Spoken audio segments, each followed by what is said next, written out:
We are so happy that Ocean was able to make time to speak with us today. Please join me in welcoming Ocean Robbins.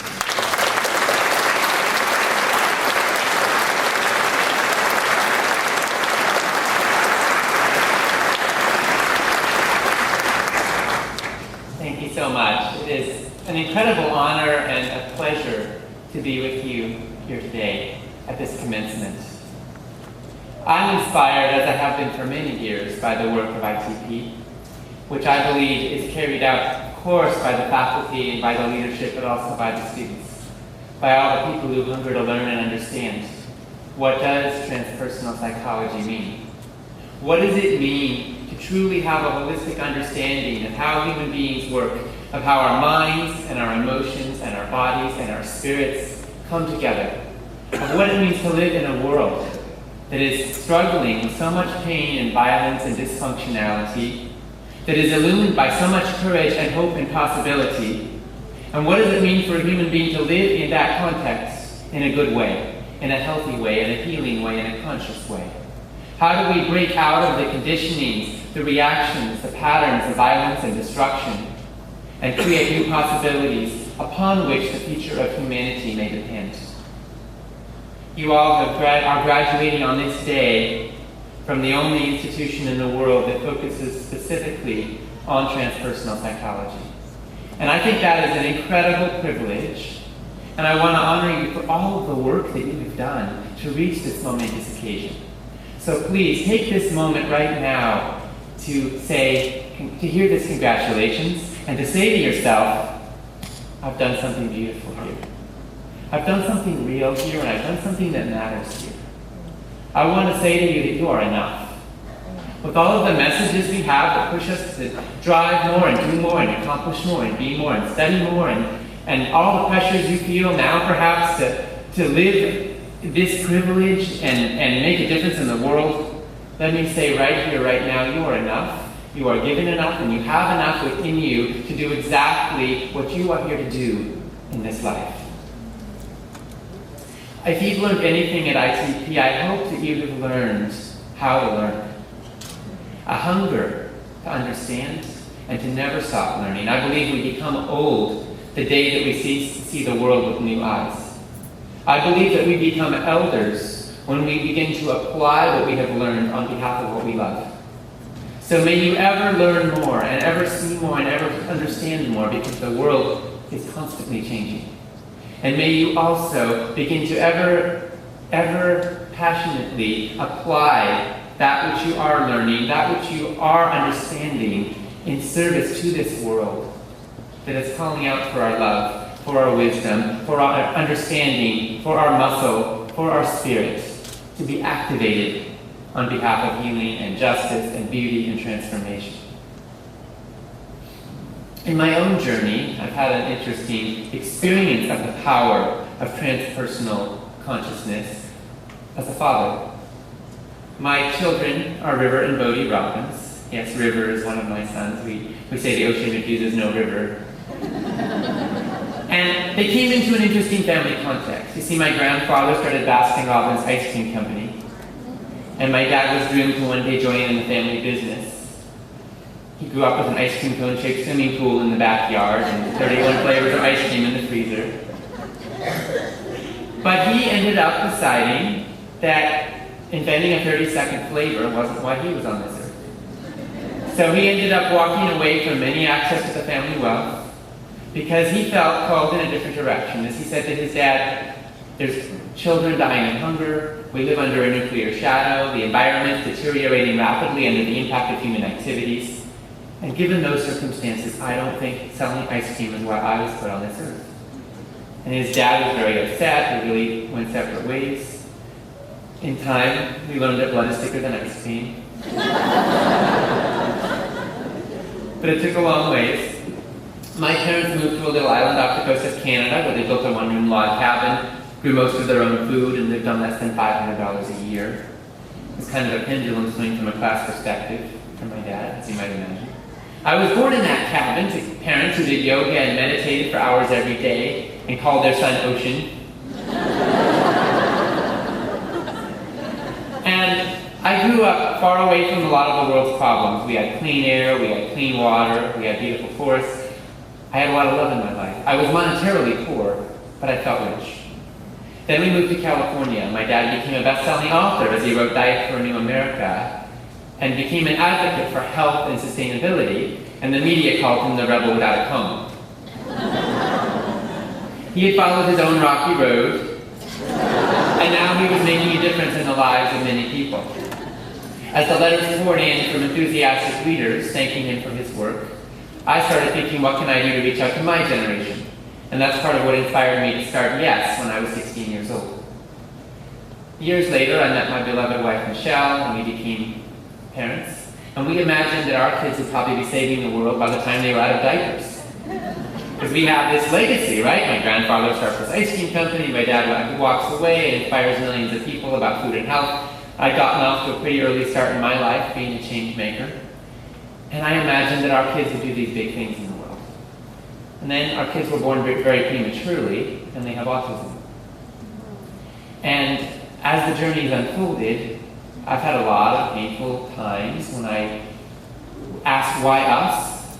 You know, we could have given so much to kids, we could have given so much to the world, and we're cleaning poopy pants at the age of 10, and trying to keep our kids, basically, learning how to maybe someday eat with a knife and fork, and yet, as the journey has unfolded, I think they're teaching me more than I could have ever imagined.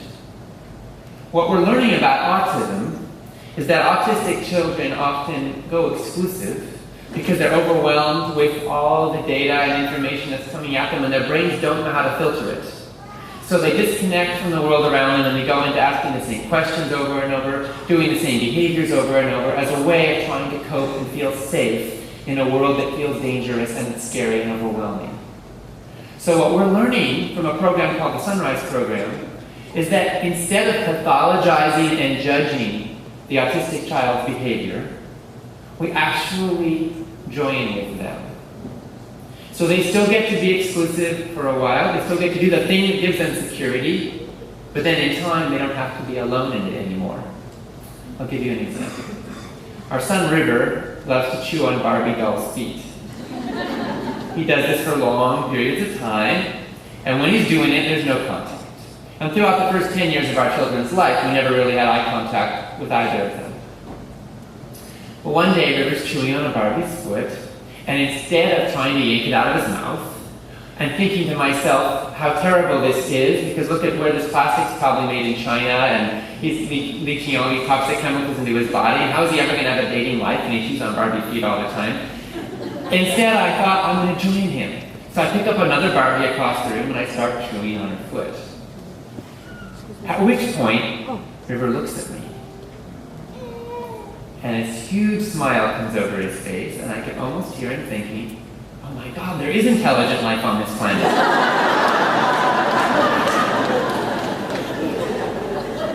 Suddenly, we're beaming in each other's eyes for the first time in his life. Then he gestures like this. Turns out his Barbie has 2 feet. My son River is inviting me to chew on the other foot of his Barbie. So now we're 3 inches apart, looking in each other's eyes, filled with love and communion, chewing on Barbie feet. And that was one of the happiest moments of my life. Because I'd never made eye contact with my son before. I never really felt like we were connected. I didn't really know who he was. And I didn't really feel like he knew who I was. And at that moment, we were making contact. And it was a bridge we've crossed many times since. We're learning how to make connection across these divides. What does this have to do with commencement at ITP? I think it has everything to do with it. Dr. Martin Luther King said, "You have no moral authority with those who can feel your underlying contempt."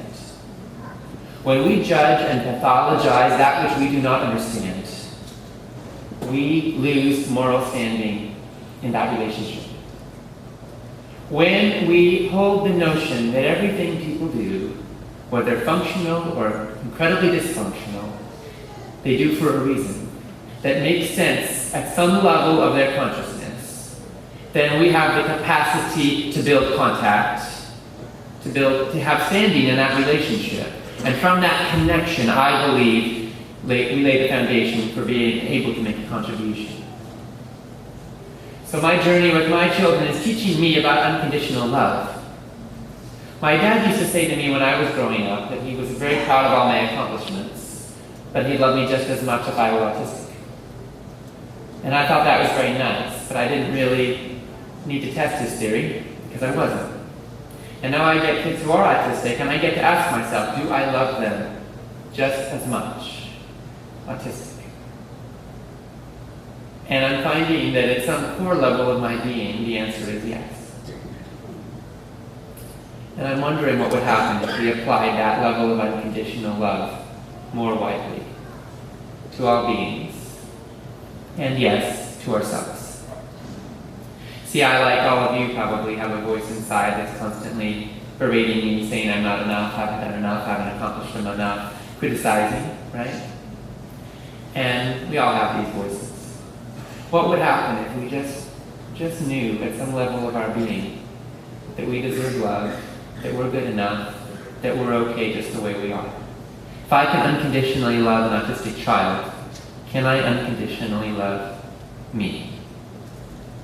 And what happens when we do what we do and we act in the world and we engage in the world, not as a reaction to try to disprove all the hateful, critical voices outside or inside, but because we are coming from a foundation of an overflowing cup that wants to give because it's filled with love, filled with connection, filled with compassion. When we move from that place, I believe our work carries an integrity and a potency and a beauty and a joy that's contagious.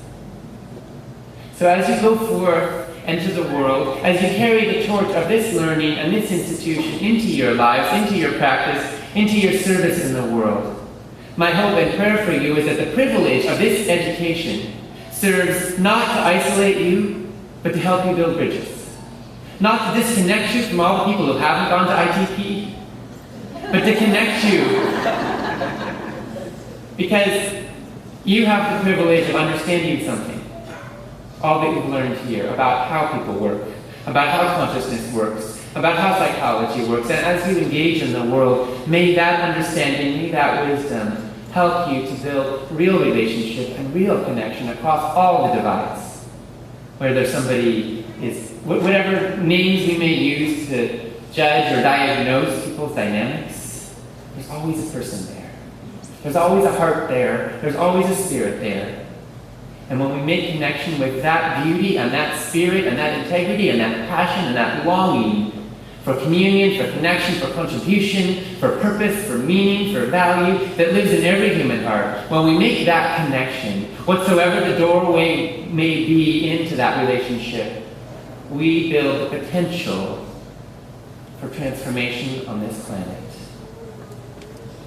George Bernard Shaw said, "This is the true joy in life, to be used for a purpose, recognized by yourself as a mighty one.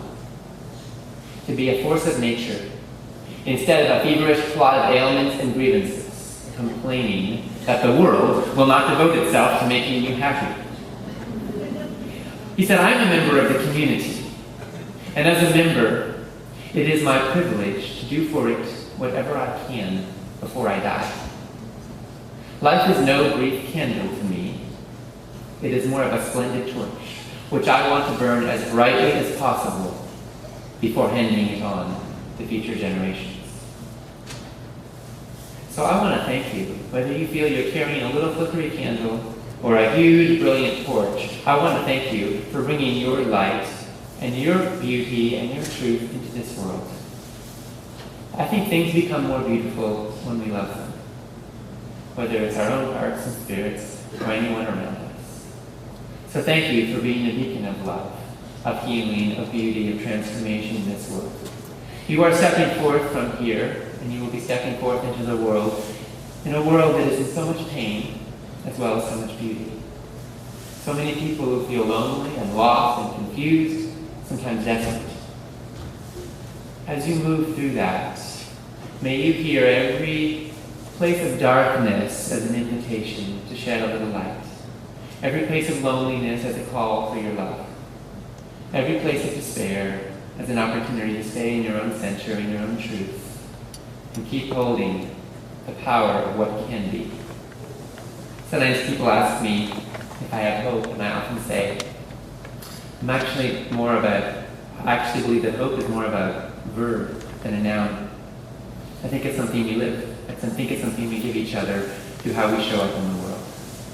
So in that spirit, I want to call upon the hope, the possibility of whatever can be in this earth, and whatever can be in our lives. May we live into that with the fullness and dignity and beauty and passion and power that is given to us. Blessings be upon your commencement, your beginning of all that can be. And thank you so much for your study and for your practice and for your action.